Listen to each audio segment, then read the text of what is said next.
African American women spend billions every year on black hair products. Even though they only make up 10% of the American population, they buy 70% of all wigs and extensions purchased here in the United States. It's very important. They take their last dime to get their hair done. They go hungry before they let their hair go to look bad. My journey into the world of black hair begins in Oakland, California, at the Black Hair Extravaganza. Put your hands together. Somebody say, unleash the dragon. When you look at her, it's like her crown. She's a queen, you know, so she needs like extra pieces and braids and big hair. It's like a crown. I just feel, you know what I'm saying, your hair important. If your hair messed up, you feel me, brothers ain't gonna try to get at you, you ain't, females gonna knock you, you feel me? Basically, you gotta have your hair tight. What? And for the big sisters, we represent too. What is it? What is it? What is it? What is it? Come on. Come on, Ronnie. Show what you made out of, baby. We express our beauty. In fact, the Bible speaks to us about our hair being a treasure. So it's just something we've always kept in our culture. But with that huge market, who controls it? Where does the money end up? Where do the billions go? I decided to try to find out here at the Black Hair Extravaganza. Follow the money. Thermometers for your hairstyle. You never use it? It's awesome. Step 3. Apply the thermal straightening ball. Section the hair into... We think the African American style is a very big business. Almost every week they change the style for hair. Everybody wants to be a part of our market because we're the #1 consumer. We spend 10 to 1 on anybody in hair. In the retail market right now, majority of the retail stores are ran by Koreans. And more of the Korean stores that are ran by, the 90%, are supported 100% by black African money. It's so unfair, you know, that they take our money. But once again, part of it is our blame. We allow what happened. Is this true that the Koreans dominate the black hair industry? What you're looking at is one of the Black Beauty Supply magazines that inform people who are interested in black hair products. All the ads and articles are about African Americans and their hair.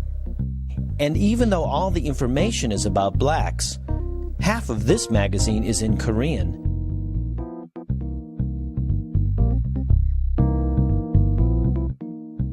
And this magazine, Beauty Times, which is the #1 publication for black beauty store owners, is written entirely in Korean. It's here, inside Beauty Times, that I spot Dr. Tony Leno, a black hair expert who writes a monthly column for this magazine. A column which not even he can read. I contact him and he invites me to Los Angeles to learn more about the Southern California black hair industry. Now where we are now, this is the famous Crenshaw corridor where most of many of the elite black businesses are. And right here on the corner of 54th and Crenshaw, South Central Los Angeles. This is beautiful wigs. This is the Korean-owned hair store. They sell hair of all kinds. In your store here, what's percentage of your business is Afro-American? About 100%. 99.9. Okay. In other words, 99.9%. 99.9. Okay.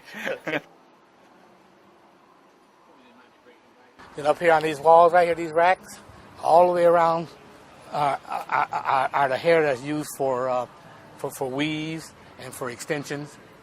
Janet Jackson, they come over here, pick it up, virgin human hair.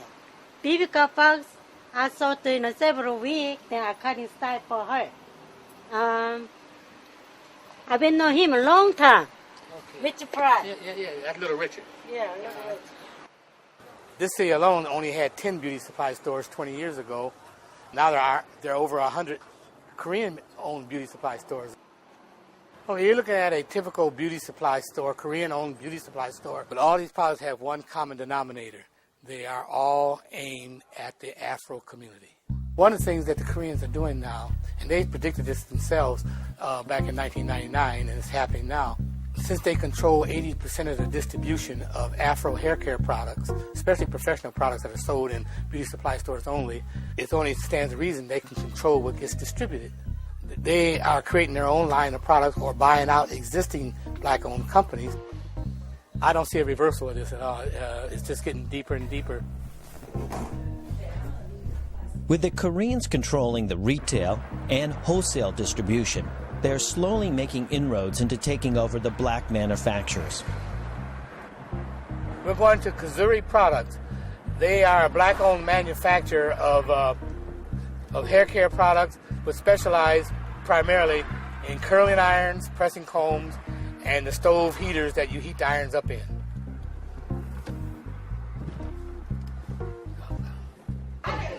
This is Lucky White, who owns Kazuri along with her husband. We have been in business for over 30 years, and we are a black company selling to black beauty supplies and also to black hairstylists, and we make a quality product. Everyone look at our product as being the best in the industry. However, since the Asians have been here, they are cutting us out, telling us that our product is not in demand any longer. The Korean connection. About 3 years ago, they started to blacklist our product. As they brought their own products in, they started to manufacture curling irons, and they duplicate everything that you manufacture. They were duplicated, and then they start to slowly cut back on orders, and then they tell you that your product is not in demand. So they would make something that's very similar that looked like ours, and then they try and sell the consumer on this product. Can you show me some products from Kazuri? Kazuri? Kazuri products. This is Kazuri product. This is all Kazuri. Top. This is A1. So you have maybe 3 Kazuris, and then the rest. This Kazuri, this A1 product, this Stella. Stella. Yeah. Who makes? 3 brands. Who makes Stella? You know, they are resale the wholesalers. And they make this product. Actually, they make a copy, you know, for the other brand, you know, like Kazuri, like A Plus, but their brands, you know, they are no good quality. Not good quality. No, just copy for the others. They are really trying to shut us out of the industry. They're telling you they will no longer distribute your product in these stores? They tell us that our product is not in demand any longer, but that's just an excuse not to purchase our products. This is actually a T-bumper by Kazuri. I use it all the time. This is the place to be, a black hair salon in San Jose, California. Kazuri products are much in demand. We use them here. We have a setup here. We also have one here. We use their spritz as well. We use their whole lineup, so they are in high demand.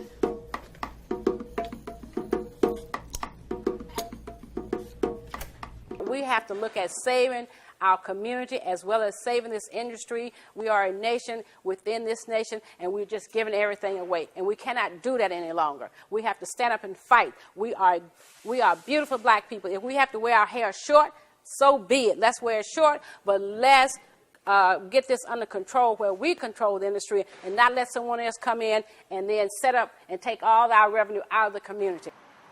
But can Mrs. White and other black manufacturers fight back against this? New Star Beauty Supply, the largest wholesaler of black beauty supplies on the West Coast. New Star also manufactures their own products for sale to the ethnic market. Mr. Moon is manager of New Star. We are the #1 biggest the ethnic distributor. In the West Coast? Yes. You guys are? Mm-hmm. We trying to like one-stop buying now. We took them as being a friend, and that they would not come in and try and take over the whole industry, but that's what they have done. And they got in, now they control it, and they are really, boasting about it, and they are talking about it, and then they are laughing at us all the way to the bank. How do the Korean retailers get the money to start up these beauty supply stores? To find out, I traveled to the University of California at Berkeley and spoke with Professor John Lee. Many of the ones that started recently came from South Korea that was much more enriched. So by selling their farm or by selling their apartment, they could have this initial pot of money to start relatively small businesses in urban areas. Furthermore, they had encouragement, sometimes quite explicitly in terms of funding by relatives, friends, and other sorts of religious or whatnot networks to provide them with money to start their business. So it's fair to say that there are all sorts of formal and informal means by which Korean Americans and South Korean business people dominate the market and are implicitly unwilling to let competition challenge their dominance. So the two magazines, they're all in Korean. Mm-hmm. I mean, does that seem like fair business practice? Yeah, well, as I said before, this is one of the mechanisms by which South Koreans and Korean American merchants ensure the domination of the market. It's OTC.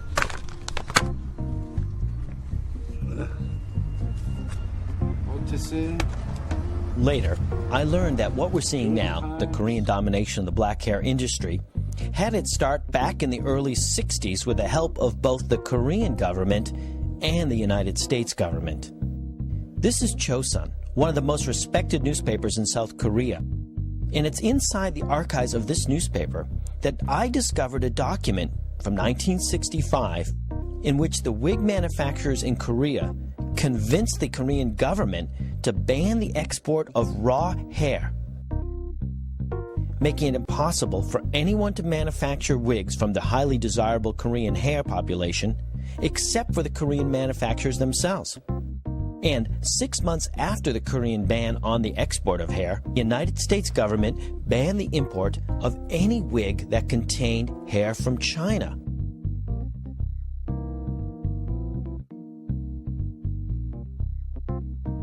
This ban on Chinese wigs virtually locked in the wig business for these South Korean merchants. So it seems that what we're seeing today, the Korean domination of the black hair industry, had its start with the help of both the Korean and the United States government almost 40 years ago.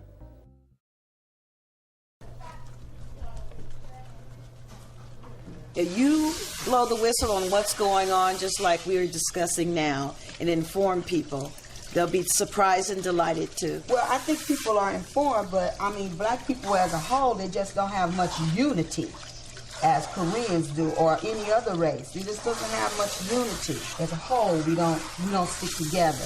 Well, you know, this is a new millennium, and people, if they look at the past, and perhaps they can deduce from that they can change the future based on the past. They can, but the young people have to be enlightened. The black dollar needs to be spent with your black people as much as possible. We kind of take each other for granted sometimes, but I think when things like this happen, we always seem to come together like other tragedies. And, you know, human nature allows us to do that. We can come together for human tragedies, but when it comes down to the almighty dollar, that's not the case. They did not seem to pull together for the dollar.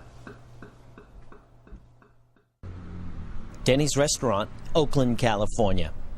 Here, members of the black beauty supply industry in Northern California have gathered to discuss the Korean domination of their industry and the possibility of creating an organization to take back the black hair industry. Now, we used to have a total monopoly on this beauty business. Now we've lost. It's only about 2 or 3 of us in Oakland now, and it used to be nothing but us in Oakland purchasing these products.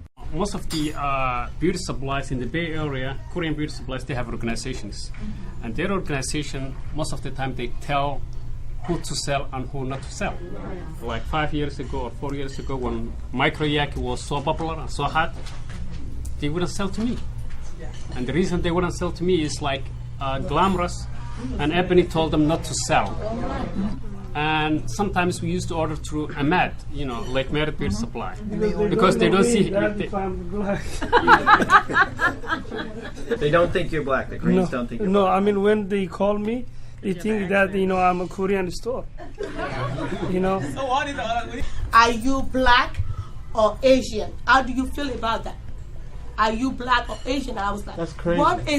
What does that have to do with me purchasing a product from you? So, since they can't sell it to us, why we can't sue them? Thank you. We have people that are able to get these hair products. Right. I think that's where we need to start. And then we go to the next level, because if they don't want to sell to you, they will figure out a way not to sell to you. A lawsuit will just make them even stronger-willed about it. The way I'm looking at it, if you walked into Macy's discriminated against you, what would you do? Well, you know what? It's a whole different world. You have more. Okay. If you don't tell me nothing, I'm gonna keep doing it. Okay. Lawsuits may get their attention. Bad publicity may get their attention. But you know what will get their attention? Money. If your money does not go to them and it goes to somebody else, and then once you start giving money, you start swaying the way they think.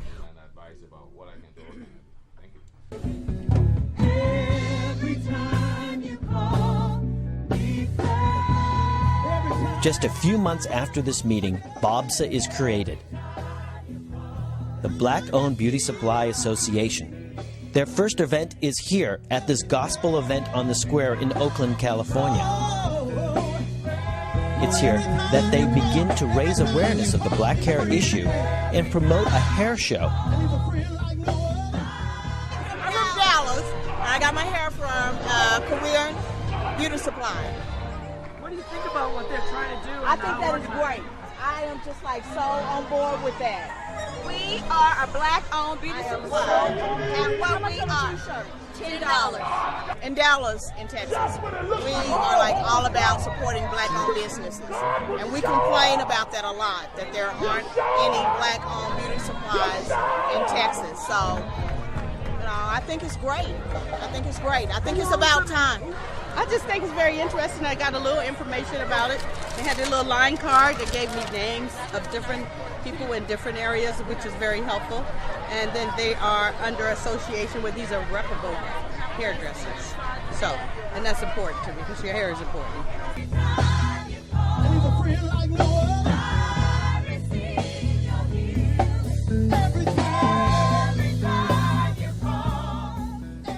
If this generation goes, no beauty supply, we can forget it. We can forget it. Nobody will come up. We're just barely scratching the surface trying to say, hey, wait, you can't take that from me. Hey, wait a minute, I'm a part of this. What are you doing? They won't have the know-how or the power to be able to go into that because it'll be totally dominated by Koreans. Totally dominated.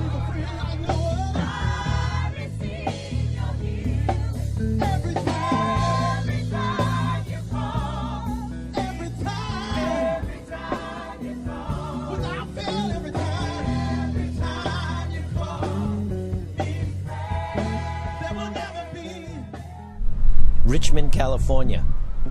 The members of BOBSA are meeting here in the back room of a local beauty supply store. Black men positive ad in the magazine that we saw.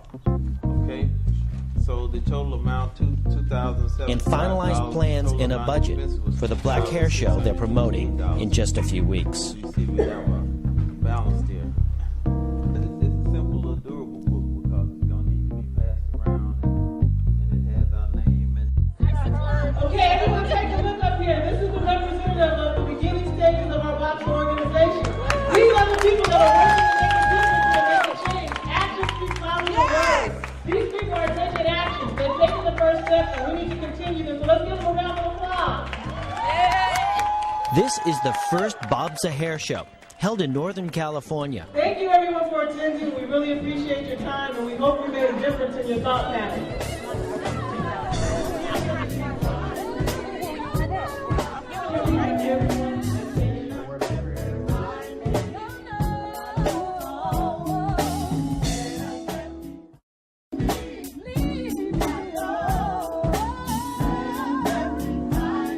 funny thing happened in New York. I went into a Korean store and asked him if he could wholesale me some of the things he had. He told me no. I said, okay, if you could tell me where I could get it wholesale. He told me the Koreans are not going to let these niggas get into the business. You know? And he's in a black neighborhood in Brooklyn. He was Korean himself? Yeah. He's in a Korean hair store. You think black people can get back into the Oh, they could get back, but the Koreans not going to let us in it. We have to do it ourselves.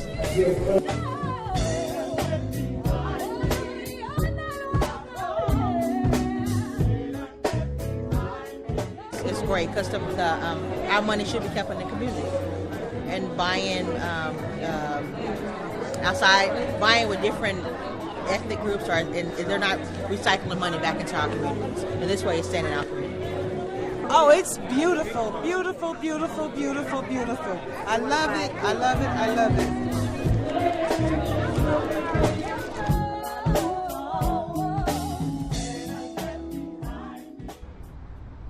Clintex Laboratories is one of a handful of black-owned manufacturers.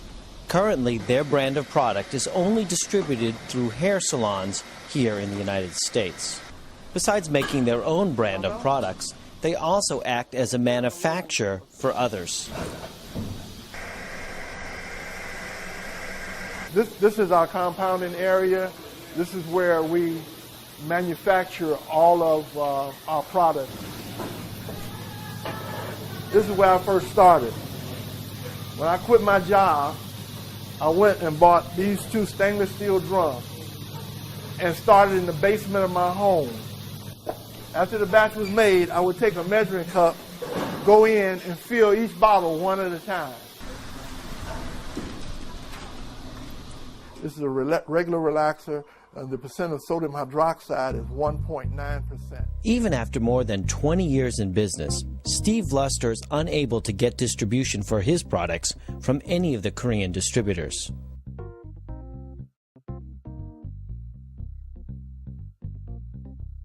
I do not blame the Koreans for anything. It's totally the black consumers, the black business people, the black churches. It's our fault because we have not taken the time to educate our people on economics, on what we need to be doing to assure that we have jobs, that we have a sound business practice. We haven't taken time to do that. If there were 2 products and one product was $2 cheaper at the Korean store than a black-owned store, where would you shop? I don't know. I don't know. I'll be honest with you. Where would you shop? $2 cheaper, I'll probably shop at the Korean store. Thanks very much. I couldn't get a loan for business, but as you can see, I am in business today. Okay? So you cannot depend on the government for a handout, and you cannot depend on people to help you. We have enough power as a group. If we have the ability to work together and pull together, we have enough economical resources within our race and our communities to turn this thing around. What do you think about the idea of a boycott? I think it would be a wonderful thing.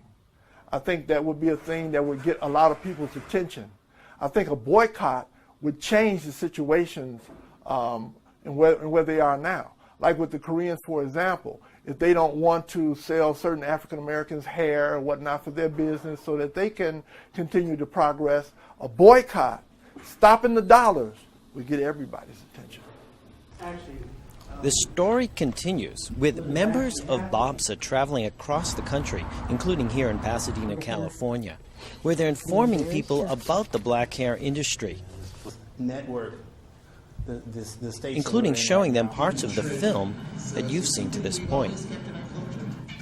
Where does the money go? Unemployment in the black community is 10%, in the white community is 5%. The only way we're going to change this trend is to look to each other to circulate that black dollar back into the black community. We have the power. I know we have the power. It's just a matter of us going forth and doing it. Next stop, Atlanta, Georgia. Then on to Chicago, Illinois. Is the black hair situation in Chicago the same as on the West Coast?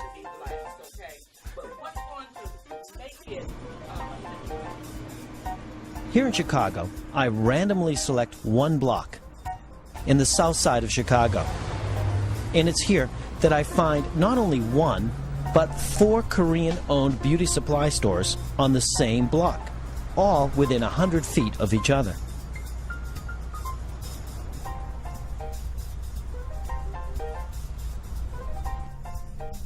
Look at this.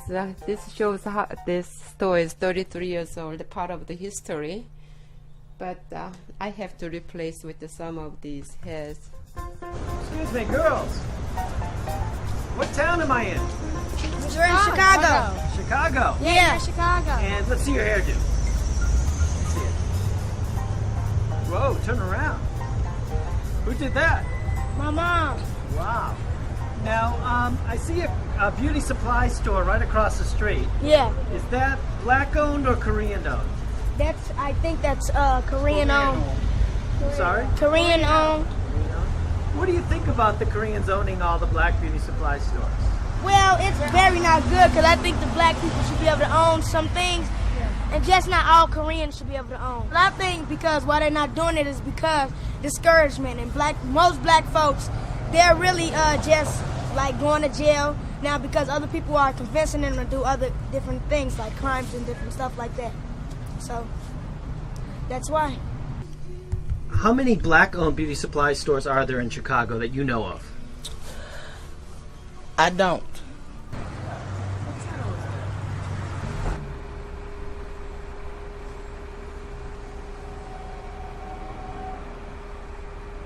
How long have you been in the business? Like 14 years ago. Yeah, 14. Just like something like this. How many black-owned beauty supply stores are there in Chicago? How many? Yeah, black-owned. I think so, over 10. A lot of, more. 10 stores. Oh, over 10, I think, yeah.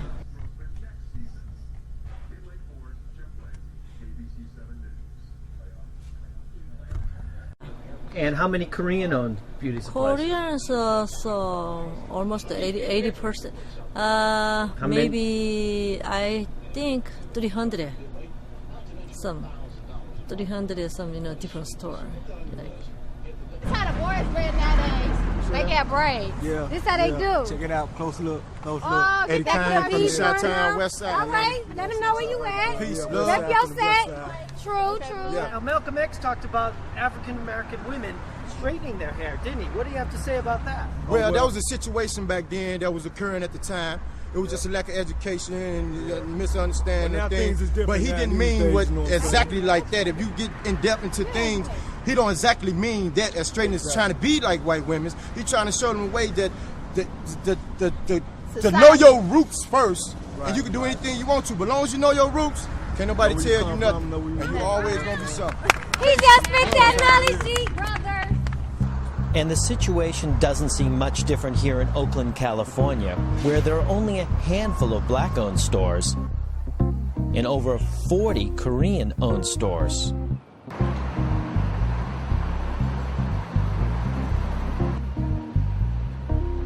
Including this Korean shop that just recently opened up next door to Oakland's famous Black Muslim bakery.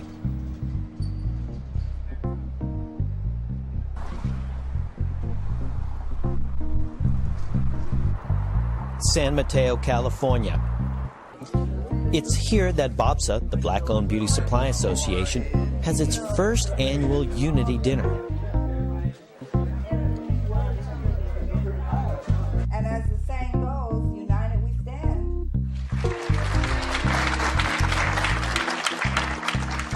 I think we all need to stick together because it's sad that these Koreans are making so much money off of us and they're not giving back anything to the community. They're not even really giving us jobs.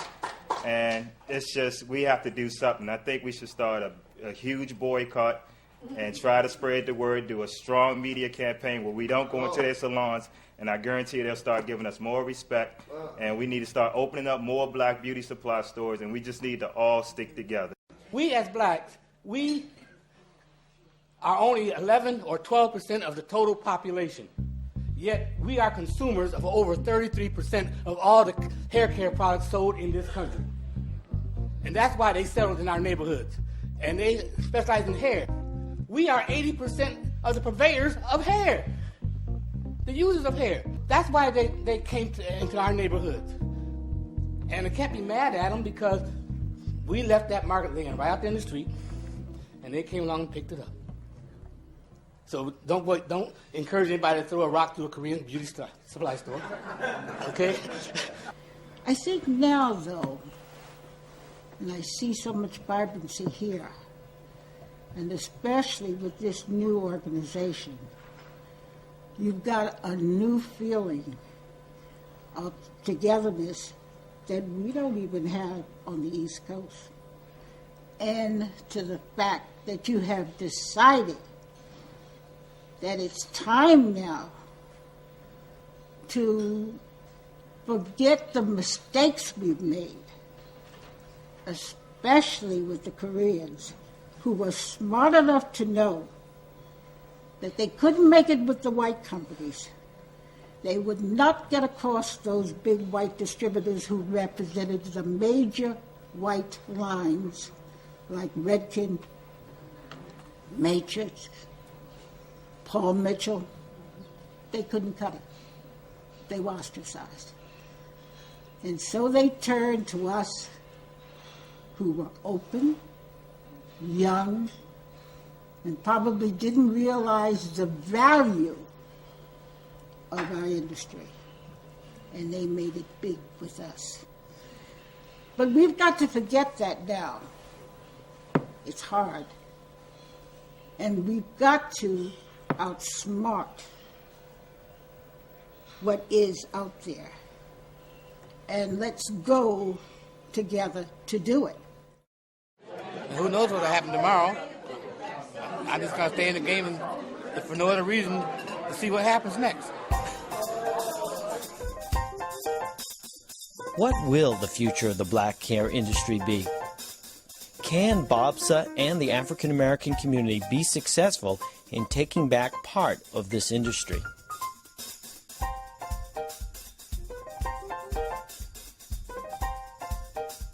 It's ironic but true that the first American woman self-made millionaire was an African American named Madam C.J. Walker, who earned her fortune through the manufacture and distribution of black hair products.